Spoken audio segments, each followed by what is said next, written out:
PSC വഴി rank ലിസ്റ്റിൽ എത്തുന്ന പോലീസുകാർ മുട്ടിലെഴുതി സമരം ചെയ്യുന്നു. അതുപോലെ തന്നെ അധ്യാപകർ നിരാഹാര സമരം ചെയ്യുന്നു. ഇതൊക്കെ തീർച്ചയായിട്ടും ഗവൺമെന്റിന്റെയും PSCയുടെയും ഭാഗത്തുള്ള വീഴ്ച തന്നെയാണ്.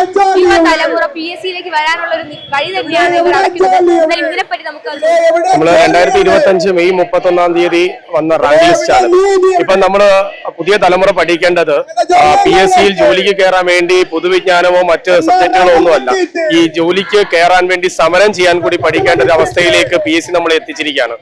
പബ്ലിക് സർവീസ് കമ്മീഷൻ പേര് മാറ്റി പ്രഹസന സർവീസ് കമ്മീഷൻ മാറ്റേണ്ട ഒരു അവസ്ഥയിലേക്ക് നിലവിൽ PSC എത്തിയിരിക്കുകയാണ്.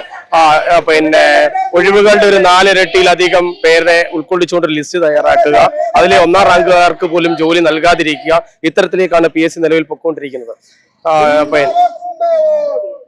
അതായത് പിന്നെ വഴിപാട് എന്ന പോലെ അല്ലെങ്കിൽ ആറ്റുകാൽ പൊങ്കാല വർഷാവർഷം നടക്കുന്നത് പോലെ 3 വർഷം കൂടുമ്പോൾ നോട്ടിഫിക്കേഷൻ ഇറക്കുക, ഒപ്പം പരീക്ഷ നടത്തുക, പരീക്ഷ കഴിഞ്ഞിട്ട് റാങ്ക് ലിസ്റ്റ് പ്രസിദ്ധീകരിക്കുക.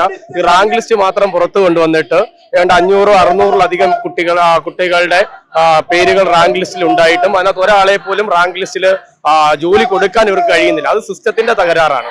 അപ്പൊ അതിന് എന്ത് വേണമെന്നുള്ള പരിഹാര നിർദ്ദേശങ്ങൾ ഞങ്ങൾ PSCക്കും വേണ്ട അധികാരികൾക്കും കൃത്യമായി എഴുതി നൽകിയിട്ടുണ്ട്. പക്ഷെ അത് എഴുതി നൽകിയിട്ടും അതിന് വേണ്ട നടപടികൾ സ്വീകരിക്കാൻ ഇതുവരെ തയ്യാറായിട്ടില്ല. അതിനാദ്യം പറയുന്ന കാര്യം എന്ന് പറയുന്നത് ധനവകുപ്പ് ഇതിന് തയ്യാറാകുന്നില്ല. അവർക്ക് സാമ്പത്തിക നഷ്ടങ്ങൾ ധാരാളം ഉണ്ടാകുന്നതാണ് നമുക്ക് അധികാരിയിൽ നിന്ന് അറിയാൻ സാധിക്കുന്ന വിവരങ്ങൾ. അപ്പോൾ ഞങ്ങൾ ഇനി നാളെ മുതൽ മുട്ടിലഴയിലും ശയനപ്രതിഷ്ഠ തുടങ്ങിയ പുതിയ സമര രീതികളിലേക്ക് കടക്കാൻ പോവുകയാണ്. എന്നാലെങ്കിലും ഞങ്ങളെ ഒന്ന് ശ്രദ്ധിക്കാം. ഞങ്ങൾ ഇന്നലെ തൊട്ട് ഇവിടെ സമരം തുടങ്ങിയതാണ്. അപ്പം ഒരു നടപടികളും വന്നിട്ടില്ല. നമ്മളോട് സംസാരിക്കാൻ ഒരു അധികാരികൾ പോലും തയ്യാറായിട്ടില്ല. അപ്പൊ അവരെ ശ്രദ്ധ ആകർഷിക്കുക എന്നത് ഇനി അതിനുവേണ്ട നടപടികൾ എന്താണെന്ന് ഞങ്ങൾ ആലോചിച്ചുകൊണ്ടിരിക്കുകയാണ്.